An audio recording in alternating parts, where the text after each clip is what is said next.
Quarantine Chronicles episode 33 is coming at you. How you doing? It's good to be back, and it was good to be back yesterday here at church. I saw a handful of you. I also got to see a handful of you on Sunday, and hopefully I'll get to see even more of you this coming Sunday when we celebrate the graduation of our seniors. I want to remind you guys to reach out on your phones to opendoorteenministry@gmail.com. Send us a faith question that you have, and I would love to answer it for you.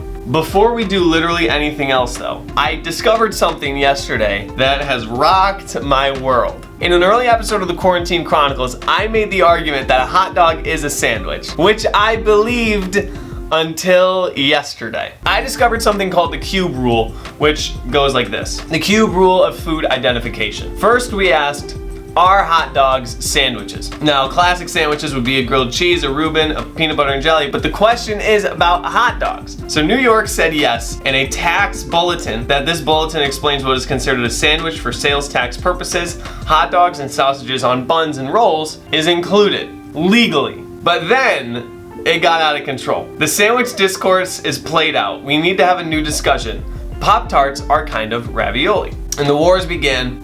Ravioli are kind of Pop-Tarts. But here is the cube rule, okay? The cube rule of food for identifying dishes based on starch locations. That is, anything referring to a bread. If it's on the bottom, it's a toast. If it's on the bottom and the top, on each side, it's a sandwich. If it's on 3 sides, it's a taco. If it's on 4 sides, it's a sushi. If it's like a bowl, then it's a super salad with a bread bowl. And if it is fully enclosed, it's a calzone. Now, at a glance, this is nuts, but it gets wilder. Check this out. So a toast would be on the bottom. Popular examples of a toast would be pizza, sushi, and pumpkin pie. Examples of a sandwich with a starch on either side would be lasagna, a quesadilla, and toast. A quesadilla that is not folded. That's a very important distinction to make. Here's where it gets wild. Tacos, hot dogs,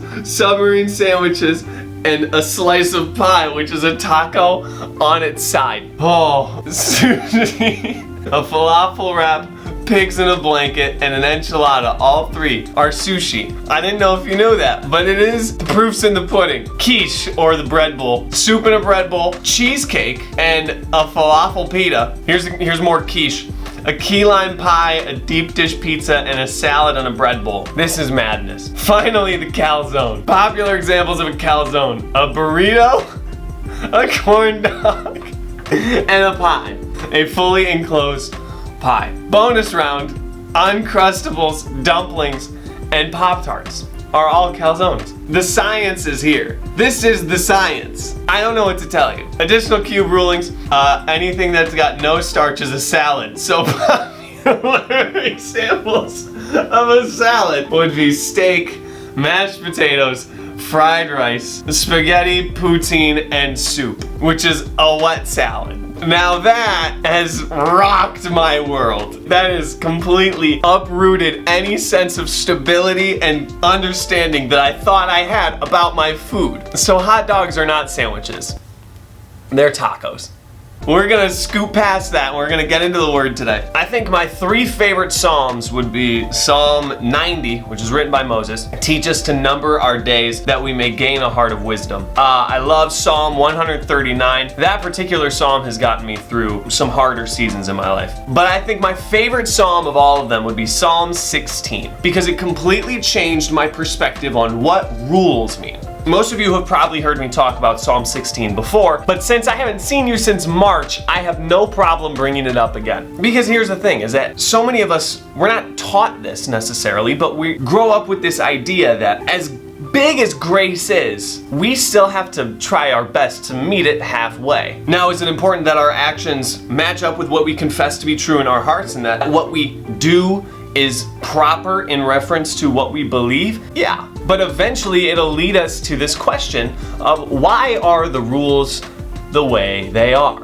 Inevitably, as you try to move forward into this world where you don't know where the goalposts are, you don't know at what point have you worked hard enough to earn your grace, which rationally you would believe to be crazy, but we act as though it's true. Inevitably, you will ask yourself, why do we do things this way? What's the point? Which should spur you on to searching out where those rules are found in Scripture. But in some cases, our questions still don't feel fully answered. So this is what brings us to Psalm 16. Why are the rules the way they are? David writes about them here. Preserve me, O God, for in you I put my trust. O my soul, you have said to the Lord, you are my Lord. My goodness is nothing apart from you. If you're reading out of the ESV, that'll say, I have no goodness apart from you. As for the saints who are on the earth, they are the excellent ones in whom is all my delight. Their sorrows shall be multiplied who hasten after another God. Their drink offerings of blood I will not offer. I will not take up their names on my lips. O Lord, you are the portion of my inheritance and my cup. You maintain my lot. Here's where it gets wild, right? The lines have fallen to me in pleasant places. Yes, I have a good inheritance. We're gonna get back to that. That's the kicker. I will bless the Lord who has given me counsel. My heart also instructs me in the night seasons. I have set the Lord always before me. Because he is at my right hand, I shall not be moved. Therefore my heart is glad and my glory rejoices. My flesh also will rest in hope. For you will not leave my soul in Sheol, nor will you allow your Holy One to see corruption. You will show me the path of life. In your presence is fullness of joy, and at your right hand are pleasures forevermore. Verse 6 there answers the question, why are the rules the way they are? Even though it doesn't look like it does. The first thing you have to figure out is, what are the lines? And the short answer is that the lines are the rules, the thou shalt and thou shalt nots in the Old Testament. So David is saying here that the rules have come to me in a way that is pleasant. And he goes on to say that I have a good inheritance. The idea that David is getting at is that the rules are actually there for our benefit. We have not been commanded to do things that intentionally make us worse or intentionally rob us of joy. Now, do these rules prohibit us from entering areas that appear to be useful but are actually not? Of course they do. Now that might seem like an unhelpful answer because, again, there's always going to be rules that you don't like, and there's always going to be, for that reason, an argument that the rules that are in place are only meant to make you miserable. But if we go back to what we talked about last time in Matthew, that God is good and would not give you a stone if you asked for bread, then it all kind of comes full circle in this idea that God, who created the rules, who created the Bible, who created grace, is for you. And the rules that he therefore creates, if he is for you at the beginning, are going to be meant to grow your joy. There is no command given in the Bible that does not push you toward joy. That is, if you embrace it. And David goes on to wrap this idea up by saying, you will show me the path of life. In your presence is fullness of joy, and at your right hand are pleasures forevermore. The rules that are put on us are not shackles, which seems backwards. But in order for you to embrace heavenly joy, there are behaviors you need to avoid. And while that might seem like an attack on you, it's not. It's a way for you to embrace the fullness of joy. Coming up, I wouldn't say it's really like a game. Honestly, I just had a couple of questions that I wanted to ask. And so we got a couple of teens coming up that are gonna answer them. So stay tuned and let's see how they do. What is happening, my homie? So I have 3 questions for you and then a bonus. Are you ready? Yeah. All right. So question number 1, what is one food that everyone seems to love but you hate? I don't know. Chick-fil-A sauce. Does that count? Chick-fil-A sauce definitely counts, but I need you to explain why don't you like it? It just tastes like mustard. I don't really see the difference between Chick-fil-A sauce and mustard. They taste the same. That is shocking. It's funny because, like, when I tell people that I don't like Chick-fil-A sauce, they think I'm from like another dimension or something. Can I tell you why they think that? Because it's good? Because Chick-fil-A sauce is incredible. That's It is in the top tier of all sauces ever. I love Chick-fil-A, I just don't love Chick-fil-A sauce. Now, just so the people at home know, you put ketchup on your Chick-fil-A nuggets, right? I do. It's way better than putting Chick-fil-A sauce on your chicken nuggets. I feel hurt just hearing you say that. Unreal. I can't believe that. Probably, like, I don't really like nuts.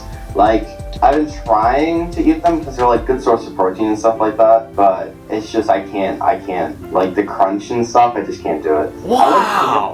I like peanut butter and stuff, but like I can't with nuts. So pistachios, cashews, macadamia nuts. Come on, dude. I don't like them. Wow, that's shocking.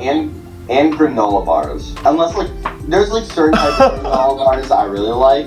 But there's like some, like most of them I don't like. Wow. There's only like certain ones I like. What are the granola bars you do like? I don't know what they're called, but they're like expensive, the vitamins that my mom gets. And like I'll eat one before a game or something like that, or like lacrosse game. And those ones are good because they're like higher quality ones, but. So Nature Valley granola bars, you're not into? No. That's crazy to me. I love granola bars, dude. I could eat an entire box of granola bars on the spot. So you don't like peanuts or even like anything? Like I'll eat an almond, but like I'm not gonna like restrict it. You know what I mean? If I have to, I'll eat it.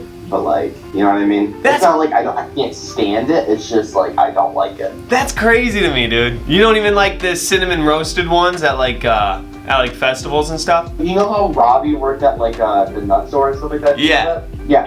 That he brought in like these white chocolate ones, and those were like pretty good because it kind of like took over the taste of like the nuts. But like, I know I ate a couple of those, but like, you know. So you didn't like the nut part though. You just like the chocolate. I just like crunchy. I just don't like how crunchy they can be. And then like, you know what I mean? Yeah. No, you know what? I think I can understand where you're coming from. Like crunchy peanut butter? I don't know do you like crunchy peanut butter? I don't like crunchy peanut butter, but that's because when I have peanut butter, I'm looking for the creamy texture. So if I were to give you a bag of trail mix, you would pick out the M&Ms and raisins and leave the rest for someone else? Yep. Wow. That's crazy, Sam. All right, but here's number 2. Are you ready? All right, let's hear it. All right. What is one thing? It could be like a TV show or like a character in a movie or a board game or a video game or anything. One thing that you think is underrated. Underrated? Underrated. Can I go like not one of each, but like do a couple? Yeah, hit me. For video game, I feel like Terraria is underrated. And I love Terraria. It's just such a good game. And I was so sad when the last update came out, but like, it's a fun game. I was big in Terraria in like high school. I used to play a lot. That's awesome. I didn't realize you'd be a Terraria guy. What are some more underrated things? Movies? Yeah, hit me with an underrated movie. An underrated movie? Like, I don't know. A lot of people tell me like the three Batman movies, like Dark Knight and stuff like that. Yeah. The third one, I feel like is underrated. Everyone's like, the second one's the best. I mean, it is like the best with Heath Ledger as Joker, but like the third one is like with Bane. No one really talked about it. Yeah. And I really enjoy that one too. So like, there's some really good lines in that movie. Like the script in that movie, I think is the best out of the 3. So I would agree. I think I would agree with that. That the third one is. I don't know if it's better than. It's not better. The Dark Knight. Just, I feel like it's underrated. It is underrated. I agree. Do you have any more underrated things? Can't think of anything. I like it. Maybe the game of life. It's a good game. And like it seems like a lot of people. I feel like you either hate life or you either like love life. You know what I mean? Here's the thing. I feel like most games go just about the same way. You know? Yeah. I don't know. That's a hard one. I feel like I'm gonna come up with something later or remember something later, and then I'm gonna be mad that I didn't say it right now. But you know what? You can text me later, and I'll put your message in the video. I'll edit it in. Okay, I'll think of something. I stand by the game of life being underrated. I think the game of life is very good. All right, last one, and then you'll get a bonus question. You get to teach a monkey one trick, any trick. What do you teach it to do? I don't know. Maybe like make food or like. Then I would never, ever have to get up from the couch when I want food, you know? That's a great point. Oh. Now, if the monkey can only make one specific food, what food would that be? I don't know. That's all. Why you gotta play me like that? There's so many good foods. Well, because here's the thing. Maybe teach it to drive. Ooh. Because then it would like go to other food places. Now it's your chauffeur. You have a monkey chauffeur, and no one else in the world can touch you there. I think that's a better answer than a chef. Monkey butler. Monkey What's that Have you from? seen those? I don't know. There's a lot of movies that have that. You put like a monkey butler with like the fake tuxedo thing coming down. You know what I mean? That's what I would do. With the little towel on the arm. I mean, love I guess it. it's just kind of funny idea though. Oh, totally. As the butler. What's the best kind of monkey to have as a butler? What if you got like one of those huge albino girls? You know, have you seen Rampage? Yeah, like You just Dwayne have, the like, Rock a Johnson. huge, like bodyguard / butler monkey. That would be crazy. I think an orangutan is high on the list of best monkeys to have as a butler as well. Probably easier to take care of and stuff like that. And if I wasn't to teach it to be a butler, I would probably teach it sign language. Shout out to Coco the gorilla. Yeah. I like it, Sam. I like it. I would definitely teach my monkey how to make coffee. 100%. Like that would seal the deal for me. But like, when you teach, could you teach it to bring you the coffee? Because it could teach you to make it, but that's more than one thing. I think if you can teach a monkey to be a monkey butler, I can have my monkey bring me the cup of coffee I made. Alright. All right, Sam, last question. This is the bonus. At the beginning of the quarantine, for the first couple episodes, I asked people, what's the first thing you're gonna do when the quarantine ends? But now that so much time has passed, I feel like that answer for most people will be different now than it was before. So I ask you now, what is the first thing you're gonna do when the quarantine is officially over? I think I'm just gonna have like a huge party or something like that. Because like, when I go to school, it's gonna be like kind of annoying because like, everyone's wearing a mask and like, I feel like there's gonna be like some people that are like, no, you can't be near me, or you can't be near them, or you know what I mean? Right. So like, when it's lifted, get as many people over at my house as possible. And I don't really care. Like, school friends, church friends, whatever, like, get people together, you know what I mean? Everybody roll in. Mm-hmm. I love it. Well, I would say like go get like something from like my favorite restaurant or something, but restaurants are kind of open right now. So probably just like, we've been going to church, but like go to the teen room. That specific place, you know, not like just the church. And those specific people too. Right. Love it. Cassidy, you love to see it. It was good talking with you, homie. I will see you on the flippity flip. Thank you to Sammy and to Cassidy for playing the game, and thank you to you for watching the video. Make sure you send your questions over to opendoorteenministry@gmail.com, and I hope that next time you have a hot dog, you say, wow, this is a great taco. But I'll see you next time. Until then, stay healthy.